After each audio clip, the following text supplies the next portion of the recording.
A Santa Eulària hi havia un riu, i aquell riu duia molts de problemes. Feien un pont i sa corrent se l'enduia. En feien un altre i sa corrent també se l'enduia. Passaven els anys i no trobaven remei. El poble estava cansat, fins que un dia arribà un home molt gros i digué: si voleu, jo vos faré un pont fort, un pont que no caurà. Però volia una cosa, només una, s'anima. Des primer que el travessi,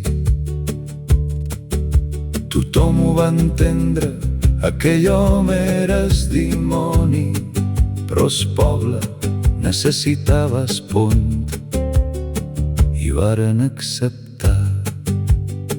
Aquella nit passà i quan sortia el sol allà estava un pont de pedra gran, fort, com mai no n'havíem vist cap a una banda.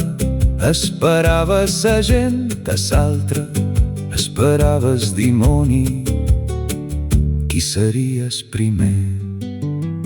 Però hi havia una sorpresa, d'un sac sortí un canet, darrere sa cua i duia olles d'aram.